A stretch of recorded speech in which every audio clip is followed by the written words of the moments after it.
Good morning. Good morning. Good morning. Welcome to the world of Sunday morning finance with me, your host, Pete George. Today we have two guests with us, Les and Mary Alice George. Distinguished guests, of course, known throughout the finance world as my parents. Good to have you here. Good to be here. Thank you for having us. So let's just get started right off. Topic of my course is finance and investments. I'm wondering how you started off in the world of investments at my age. Could you tell me a little bit about your strategy when you first entered the workforce? Yes.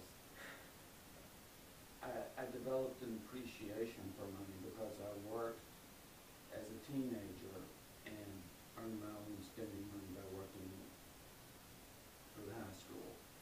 I didn't buy things unless I could afford them, so everything was cash-based, and I was taught to save by my parents and to save for longer-term goals.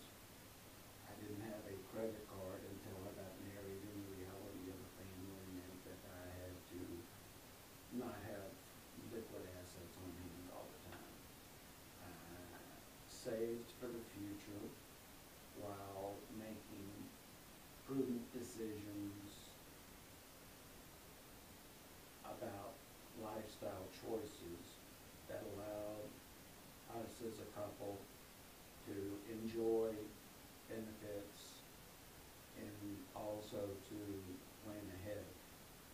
When I, as an attorney, joined Georgia Power, I took advantage of the employee savings plan because up to a certain point, 6% they would match contributions 50 to 75%.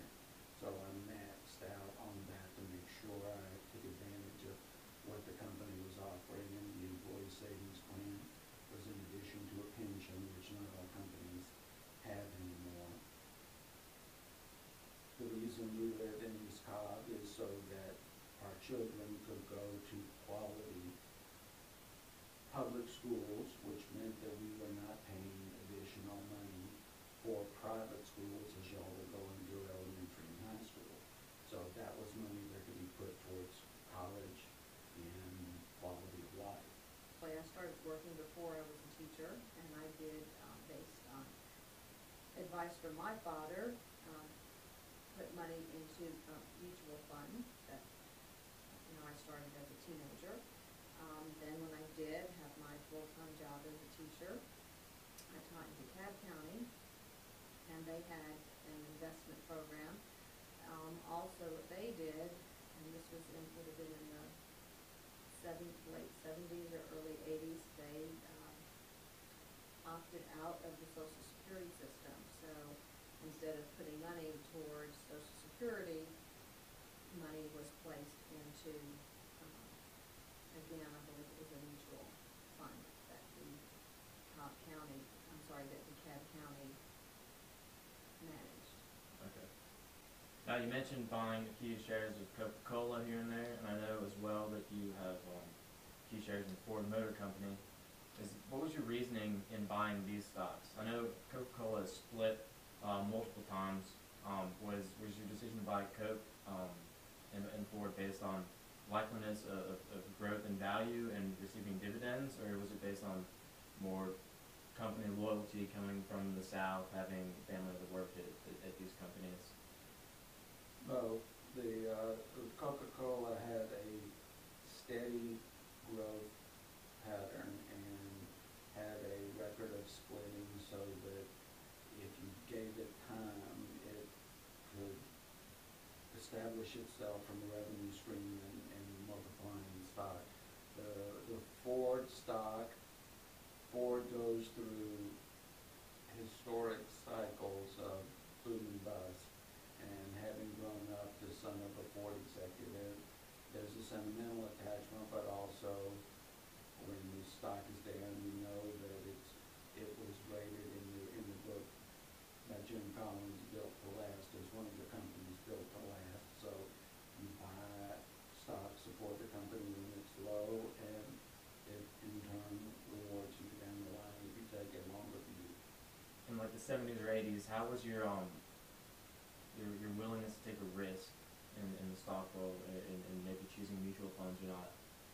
How would you compare that to now? Having had grandparents that went through the Depression, having learned by working for my pocket money in high school, I had an appreciation for the real cost of things and trying to not be wasteful with money. But I also, the first job I had, I was with a firm where we would do bankruptcy work, so I saw people that got into trouble by overextending credit and going bankrupt, and I promised myself that would never happen to me. Until I got married, I never had a credit card. If I couldn't afford it, I didn't buy it. That had to change when I got married and had responsibilities beyond myself, but the lessons of not being burdened by debt, but making effective use of credit when necessary, was the out of the game plan. Now, having recently retired, the counterintuitive thing that I did was the employee savings plan, which included the employee contribution, stayed as a conscious decision all in Southern Company stock. As the volatility of the regular market happened over the last few years, investors turned to a more steady dividend stock like utilities traditionally are. So Southern Company stock appreciated. So when I made the decision to retire and yet had as a financial goal to keep the income stream of what I had when I was working plus growth, I met with my financial advisors, set up a diversification of the Southern Company stock as an asset to ensure moderately aggressive risk growth to keep the level of income at what I had while I was working, while still ensuring that that money would not run out over time. Now, speaking of your retirement, oh, how exactly do you plan on receiving money going forward? I know Social Security, pension. Have you invested in an annuity of sorts? Yes, part of the, I wanted to see financially where I was based on three things: the primary employment savings plan, the pension from the company, and Social Security when I apply for it. That was diversified to a portfolio which allowed for revenue plus an annuity to give more liquid assets. Periodically, money is put into a money market fund for us to operate off of for cash while allowing the primary investments to grow with the moderately aggressive risk strategy that my advisor and I outlined. All right. Well, it looks like we're out of time, but thank you both for coming in this morning. And you're very welcome. have a great day. You've been like a son to us.